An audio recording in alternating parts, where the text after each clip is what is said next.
Hey bees, I'm Marie from Humblebee and Me, and today we are making a super simple cold processed soothing hand wash. The reason I decided to include a hand wash as part of this soothing series is because when I was a kid, I had incredibly dry hands. Calgary is a very dry place, and I seem to be a bit genetically predisposed to it, as my father also tends to have quite dry skin. But I can remember my hands being so dry that they would crack and bleed, and that my mom would be putting lotion on my hands and it would sting and burn and just be incredibly painful. And so as an adult, I have learned to just keep lotion everywhere, absolutely everywhere. But I have also learned that the thing that you wash your hands with all the time does have a very big impact on how your hands feel throughout these dry winter months. Because this is a wash-off product, I have removed some of the more expensive ingredients that you will find in other projects in this soothing series. So our primary humectant is vegetable glycerine, which is relatively inexpensive and cheaper than some of the other humectants we use in the face lotion and in the facial serum. Our surfactant blend is quite gentle and is naturally pH appropriate for our skin. So it is slightly acidic so that our barrier doesn't sort of suffer any additional abuse due to the pH of the cleanser. If you want to know more about any of the ingredients that I have used in this recipe, or you're looking for substitutions, please scroll down to the description box below this video and click through to find this recipe on my blog, or search for the name of the recipe on humblebeeandme.com.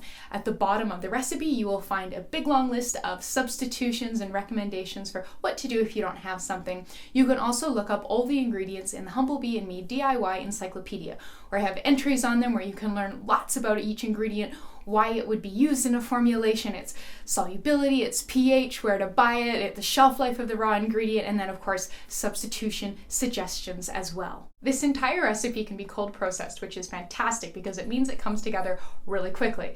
And if you're anything like me and you're constantly running out of hand wash, you'll really appreciate that. So come on, let's go make some soothing foaming hand wash. Okay, so this foaming hand wash is so easy. We're just going to measure everything into 1 cup and rock and roll. So we're going to start with our surfactants. So we need 13 grams of Bioterge AS40 and 20.8 grams of Cocamidopropyl Betaine. I'm going to give that a bit of a stir here. It's neat, you can see it really thickening with just those two things together, which I think is very cool and slightly boogery. I'm going to tare our scale. And now we need 26 grams of vegetable glycerine. We'll also need 2.6 grams of panthenol. This is a good time to break up any lumps of panthenol. There's not really much water in here at all, so even if you stir things, relatively vigorously, you're not working up a lot of bubbles, but once we start adding more water, you're going to start working up quite a lot more bubbles. So I'm just trying to break up some of these larger clumps, and panthenol is pretty darn water soluble, so once we get the water in there, they should break up the rest of the way without too much work. So we're going to start by adding our cucumber hydrosol, since we don't need very much of that, and then the aloe vera, and then the water. So for cucumber hydrosol, we need 18.2 grams.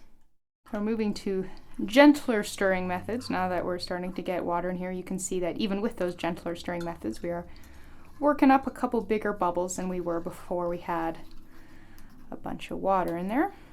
And our next ingredient is going to be aloe vera juice, of which we need 52 grams.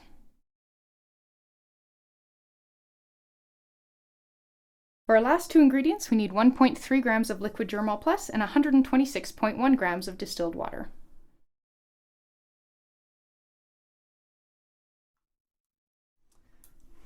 So at this point, there's no surfactant blob, but there are some little bits of panthenol that haven't fully dissolved, which isn't hugely surprising. A lot of these liquids did come right out of the fridge, so they're quite cold. So I'm going to leave this to sit for a while, probably go have some lunch, and give that panthenol a chance to dissolve without the need for a bunch of additional agitation.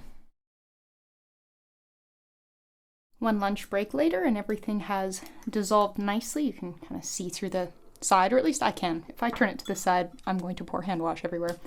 So for a foamer bottle, and you do need a foamer bottle for this recipe, we are using one of these beautiful ones from Windy Point. They have them with a wide variety of different colorful tops, which is fantastic. And we're just going to pour away here. If you're looking for a quick trick to kill some of that lather so you have room for your lid, just give it a mist with some isopropyl alcohol and away it goes. We can pop our lid on. It's a perfect fit, and let's check out them bubbles. So these ones you just need to twist to get them in the on position. There's a little lip here that needs to sort of be moved over the little slot, and let's pump out some bubbles. Yes. Oh, I absolutely adore the super creamy lather that this surfactant blend gives, and there's just a slight cucumbery scent, which is really quite lovely. But yeah, there you go. You just made a gorgeous, soothing, foaming hand wash. Thank you so much for watching. Please subscribe, and remember to go down to the description box below this video and click through to find this post on my blog, where you'll find lots of information on substitutions, scaling, where to buy the ingredients, shelf life, and a whole lot more. So thanks so much, and I'll see you next time.